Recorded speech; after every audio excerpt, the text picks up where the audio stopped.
Senja tanggal 28 September 2018 seharusnya menjadi penutup hari yang tenang di kota Palu. Matahari mulai meredup di balik pegunungan, sementara kehidupan di kota itu berjalan seperti biasa.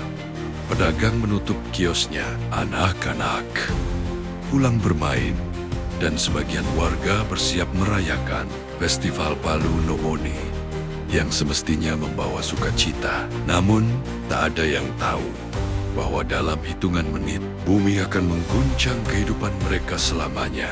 Pukul 18.02 WITA, sebuah gempa berkekuatan 7,4 magnitudo mengguncang keras wilayah Palu, Donggala, hingga Sigi.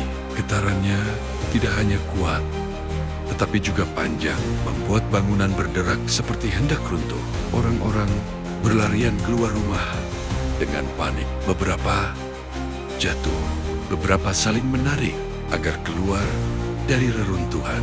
Jalan yang biasanya ramai tiba-tiba dipenuhi debu dan suara teriakan minta tolong. Namun gempa itu hanyalah permulaan dalam kekacauan yang belum reda. Laut di Teluk Palu Pelen-Pelen mulai surut, seperti menarik napas panjang sebelum mengamuk. Warga yang berada di pesisir melihat air bergerak tidak biasa, tetapi waktu untuk menyadarinya hampir tidak ada. Hanya sekitar 3 menit setelah gempa besar, gelombang dahsyat setinggi hingga 6 meter datang menerjang dari arah laut. Tsunami itu menyapu pantai dengan kecepatan luar biasa. Dalam sekejap, rumah-rumah di pesisir hancur, perahu dan kendaraan terseret.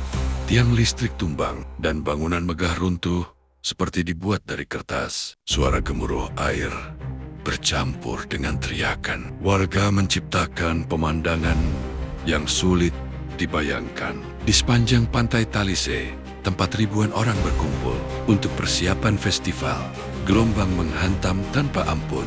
Banyak yang tak sempat melarikan diri, sementara yang lain berpegangan pada apapun yang bisa mengapung. Arus deras menyeret mereka jauh ke dalam kota. Video amatir yang kemudian tersebar menunjukkan betapa cepatnya air datang tidak lebih dari hitungan detik sebelum semuanya berubah gelap. Namun kengerian itu tidak berhenti di sana. Beberapa bagian kota juga mengalami likuifaksi fenomena ketika tanah berubah menyerupai lumpur cair akibat guncangan gempa. Pemukiman seperti Betobo, Balaroa, dan Jono Oge lenyap seketika. Rumah-rumah, jalan, kendaraan, bahkan pepohonan tersedot perlahan ke dalam tanah yang bergeser seperti ombak. Bagi banyak orang, likuifaksi itu lebih mematikan daripada tsunami. Ketika malam turun, Palu berubah menjadi kota yang gelap,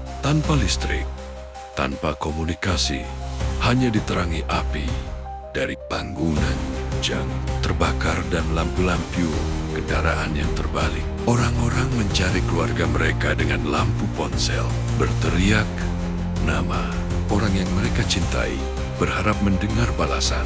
Banyak yang menemukan reruntuhan, banyak pula yang tidak menemukan apa-apa selain lumpur dan air yang terus menggenang.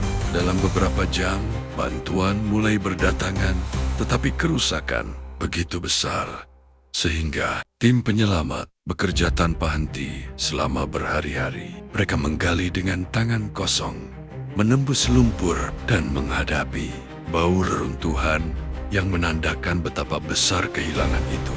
Rumah sakit dipenuhi korban luka, sementara ribuan lainnya kehilangan tempat tinggal, makanan, dan air bersih. Meski tragedi itu menorehkan luka dalam, Palu perlahan bangkit. Warga saling membantu. Relawan datang dari seluruh penjuru negeri, dan dunia menyalakan harapan di tengah kegelapan.